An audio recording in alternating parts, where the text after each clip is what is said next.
اس کے بعد قرآن مجھ سے آپ تمام سے پوچھتا ہے کلا بل تکذبون بالدین، کوئی بات نہیں، تو انصاف کو جھٹلانے والا ہے۔ انصاف کو قیامت والے دن جو اللہ رب العالمین کی عدالت ہے، بارگاہ الہی میں ہر ایک کے لیے انصاف ہے،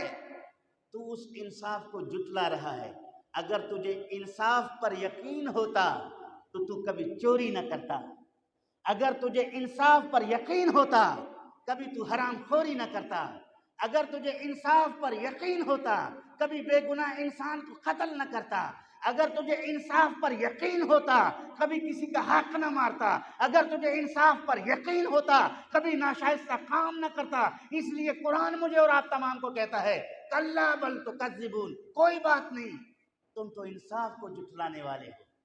تمہیں یقین نہیں ہے انصاف کا۔ کہتے ہو ہم قیامت کو مانتے ہیں، کہتے ہو ہم اللہ رب العالمین کی بارگاہ میں پیش ہوتے ہیں، کہتے ہو کہ ہم حساب و کتاب دینے کے لیے اللہ کی بارگاہ میں جائیں گے، لیکن یہ صرف تمہارے زبان تک کی باتیں ہیں، تمہارے رگ و ریشے میں یہ باتیں نہیں ہیں، تمہارے دل اور گردے اور جگر میں یہ باتیں نہیں ہیں، تمہارے خون اور پانی کے اندر یہ باتیں نہیں ہیں، تمہارے ایمان کے اندر یہ باتیں نہیں ہیں، صرف ظاہری باتیں کرتے ہو۔ کلا بل تکذبون بالدین، کوئی بات نہیں، تم تو انصاف کو جھٹلانے والے ہو۔ یہ محاسبہ کرنا ہے۔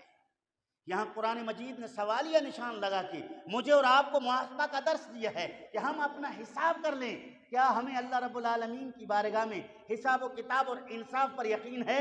اگر ہے تو پھر ہم ظلم کیوں کرتے ہیں؟ ظاہر انصاف کیا جائے گا، اس کا بدلہ ہمیں دینا پڑے گا، اس کی سزا ہمیں بھگتنی پڑے گی۔ کیا اللہ رب العالمین کی بارگاہ میں خدائے رب ذوالجلال کے حساب و کتاب اور اللہ کی گرفت اور پکڑ سے ہمیں ڈر نہیں ہے؟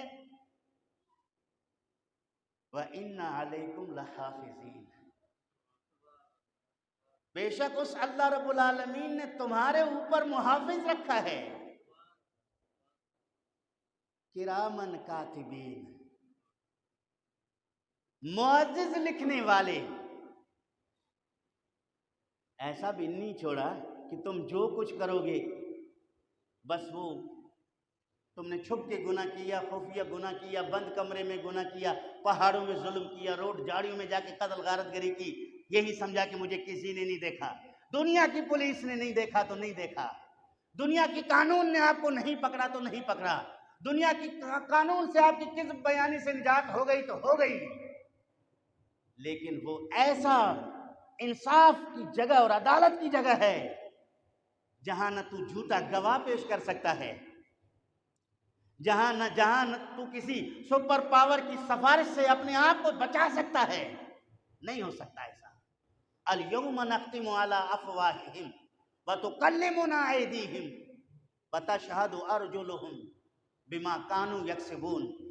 اس دن اللہ رب العالمین تمہاری زبانوں پر مہر لگا کے تمہاری زبان کی بولنے کی طاقت چھین لے گا، پھر تمہارے اعضاء گواہ دیں گے، تمہارے ہاتھ اور تمہارے پیر تمہارے کیے کی گواہی دیں گے، وہ گواہ بھی تیرا جسم ہوگا۔ اسی ہاتھ کو جہنم میں جلنا ہے لیکن وہ گواہی گناہ کا دے رہا ہے، اسی پیر کو جہنم میں جلنا ہے لیکن وہ پیر بھی گناہ کی گواہی دے رہا ہے، چونکہ اللہ کا حکم ہے الیوم نختم علی افواہہم وتکلمنا ایدیہم وتشہد ارجلہم بما